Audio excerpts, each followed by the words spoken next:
I've been a fan of the Hanna-Barbera DC comic crossovers since they first started putting them out. Just the combinations they've chosen. Some are dead on, like Jonah Hex and Yosemite Sam. Some of them are quite interesting, like Lobo chasing after the Roadrunner, because he's got a bounty on his head. Why not? That makes perfect sense. So when I saw Black Lightning and Hong Kong Phooey together, I really was thinking, okay, what is it? Are they really going for the blaxploitation of it? Both characters coming out in the 70s. One, of course, Black Lightning, a school teacher in a bad neighborhood, and the other is a dog who studies kung fu, but he is voiced by Scatman Crothers. Could that possibly be the combination here, I thought? And I'm absolutely convinced it is. That they've got blaxploitation on the mind when they do this. And based on that, that's an incredible combination. So I kind of dig this. That being said, this is a completely different animal than your normal thing here. They never actually call Hong Kong Phooey, and I'm guessing it's because in present day that name wouldn't fly over as well as it did in the 1970s. This is much more serious tone. Hong Kong Phooey was a bit of a screw-up hero in the 1970s. They definitely don't have that aspect of him here. As a matter of fact, it's really kind of hard to hear Scatman Crothers coming out of this character, this version, than the 1970s. Yeah. Then when you get to the Black Lightning, and by the way, the Black Lightning story is a heck of a lot better than the follow-up, and I'm going to go on a rant about the follow-up in just a little bit. But Black Lightning is almost an afterthought in this story. Really, somebody wanted to promote Hong Kong Phooey, and I don't hate that. It's just that Black Lightning gets buried in the process. And this is supposed to be a partnership. It's supposed to be a team-up. I don't think it quite makes it there, but it's still all right. I'm not saying this is the best of them. That still goes to Elmer Fudd, just saying. I think it was Elmer Fudd and Batman, right? Incredible. That was incredible, by the way, for the time. I would love to go back because Tom King is kind of soured. I would like to see if it was really good or if we were just, fooled. Anywho, what else to say about this particular part of the story? Art's good, as you could see, the pages flashing by. Otherwise, yeah, like I said, I think they missed on making Black Lightning a little less than he should have been. He should have been a full partner. The characters are a lot more serious. It's a lot more serious tone. Not saying it's bad. I'm just saying it's a lot different than what I would have expected.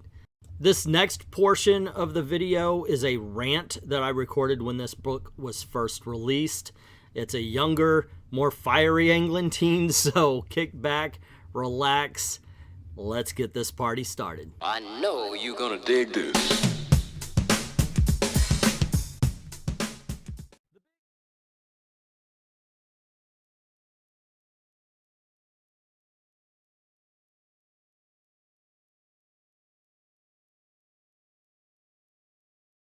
He's just haunting and he bumps into a gun rally, and I was like, hey, look, there's this Revolutionary War guy. We got to check him out. And it all becomes about, it's an anti-Second Amendment story written by somebody who, I don't even think they even heard of the Constitution. It's one of those, don't let your Constitution get in the way of my beliefs kind of guy, because there are things that are said about the Constitution that just aren't true. Like they bring, oh, well, I'll bring one up to you. And it's this huge pile of papers they bring up to him. It's like, well, after 4 hours worth of reading, we get to the First Amendment. No, that's not how it is at all. And it just, so it's like, oh, we got right up to the free speech part. And it's really ridiculously bad. The people who own the guns, they're like, oh, my gun jammed, looking in the barrel, accidentally shooting everything all over the place. And then finally they decide to teach gun safety for muskets at the end. Got news for you. A lot of legal gun owners take gun safety courses. They wouldn't hand you a loaded gun.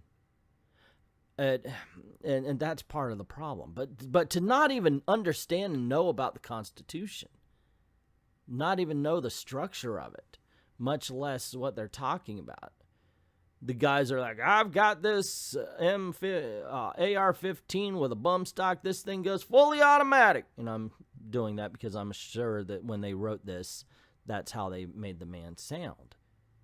It truly does read like a story from somebody who heard somebody say something at a college and decided that everybody who likes guns are one way and everybody who dislikes them are the other, and the ones who dislike them are good people and looking out for the welfare of their fellow man, while, you know, if you own a gun, you just want to go out and kill something.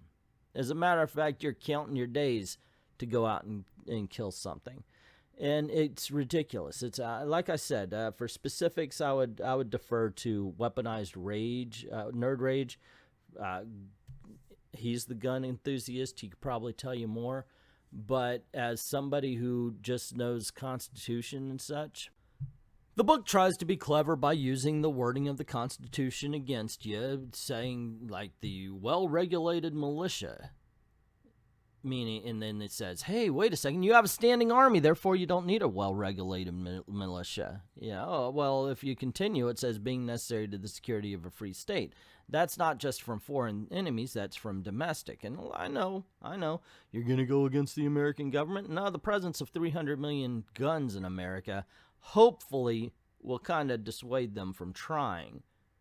You know, just saying.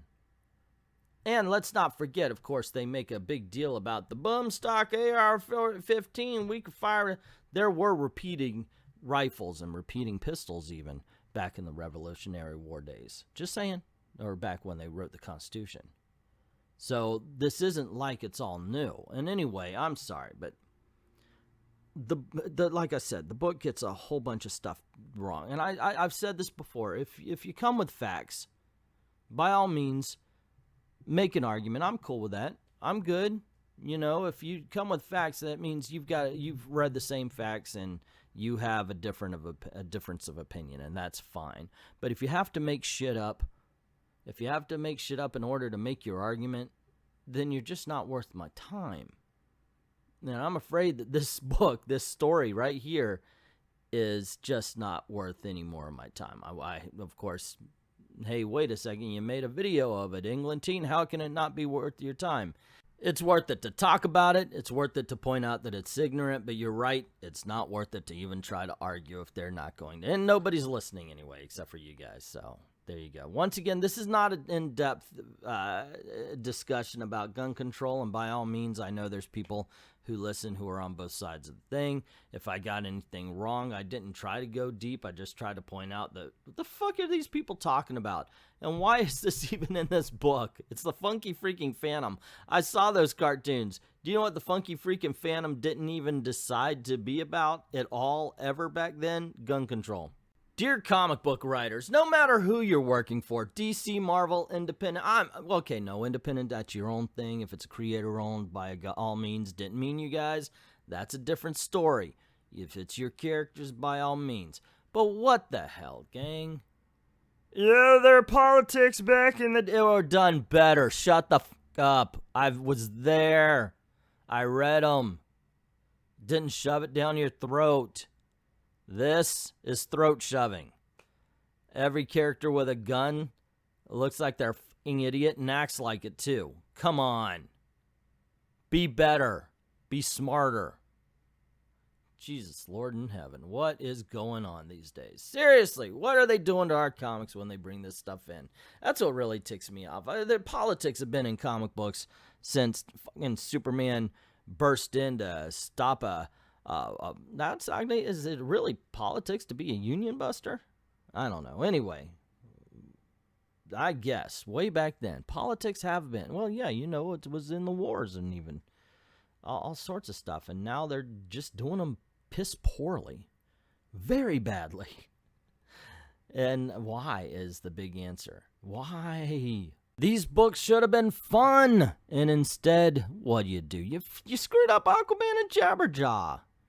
And now you went and you fucked up the Funky Phantom. Oh yeah, and there was a scene at the end. I think I mentioned it before, where they're training everybody to use, colonial style muskets forget about the fact, like I said, there's repeating muskets back then as well. Anyway, anywho, what did you think? Did you read Black Lightning and Hong Kong Phooey and the Funky Phantom story?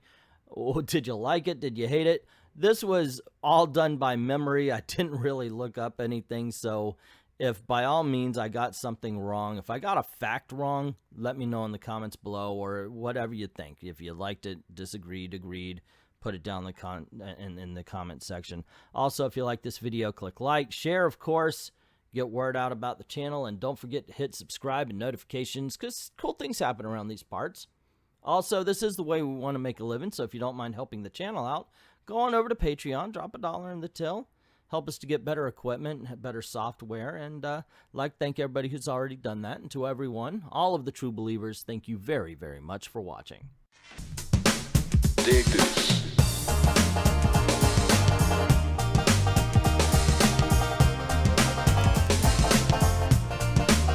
Dig this.